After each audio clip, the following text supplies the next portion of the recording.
Sejam bem-vindos a mais uma aula do conteúdo de História do nono ano. Nós estamos na semana 4. Meu nome é Rander e eu vou estar aqui com vocês. Caríssimo estudante, nessa semana você vai reconhecer e comparar as lutas e conquistas das mulheres brasileiras na primeira metade do século XX, 1900 a 1950.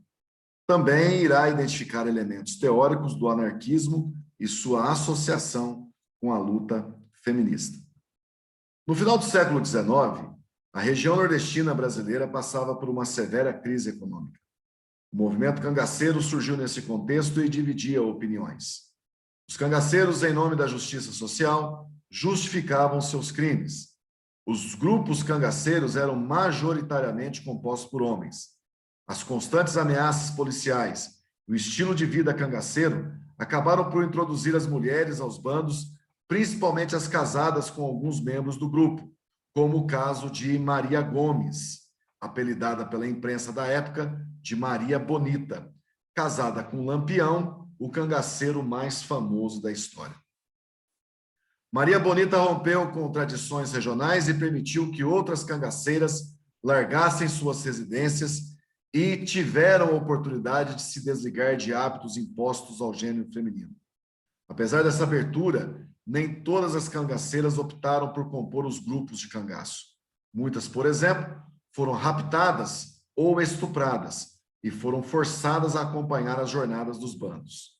Todavia, durante os combates, as mulheres eram privadas de comparecer às zonas de conflito para evitar emboscadas.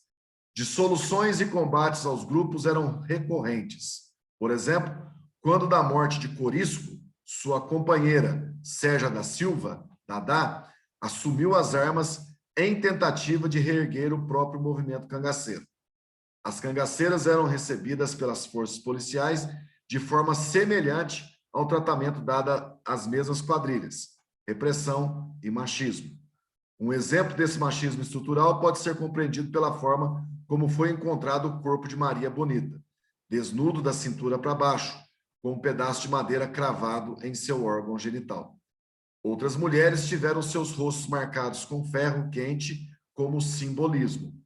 Além do movimento cangaceiro, pode-se destacar a luta feminista por igualdade social.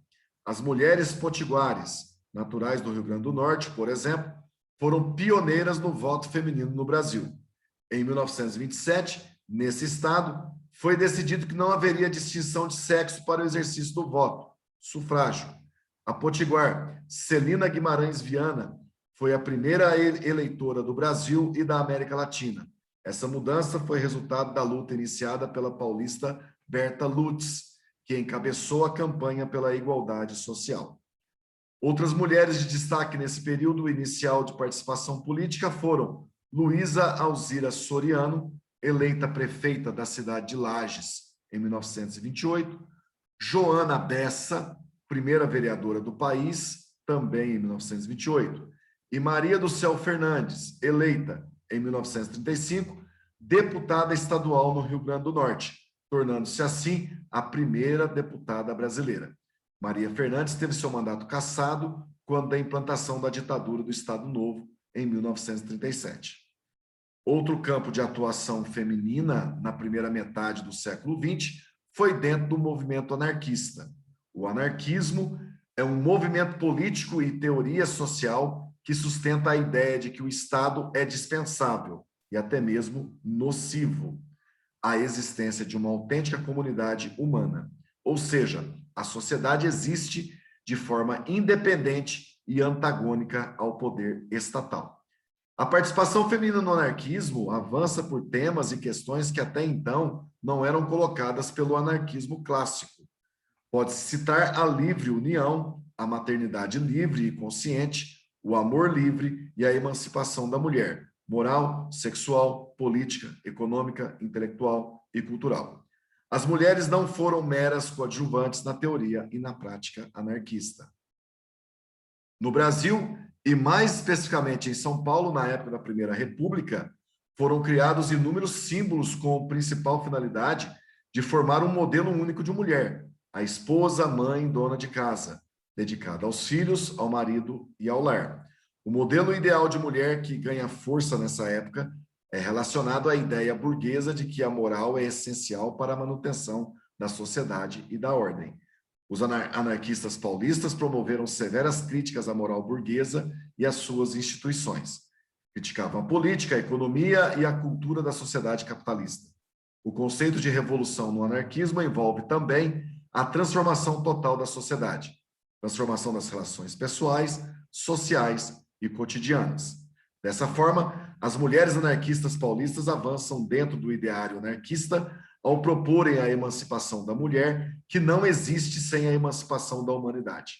A igualdade entre homens e mulheres, inclusive, discute com as relações hierárquicas existentes, também no movimento anarquista, principalmente no que se refere às hierarquias com relação aos sexos, apontando e criticando o machismo dentro do movimento operário. Vamos para as atividades. Número 1, explique com suas palavras a vida e a participação das mulheres no movimento cangaceiro. A vida das mulheres no cangaço foi igual ao dos homens. Havia cerca de 60 mulheres no movimento. Maria Bonita foi a mais famosa. Número 2, defina de forma objetiva o que é a teoria social anarquista. É uma ideologia política que se opõe a todo tipo de hierarquia e dominação, seja ela política, econômica, social ou cultural, com o Estado, religião e família. Questão número 3, a resposta correta é a letra E. Muito obrigado a todos pela participação e até a nossa próxima aula.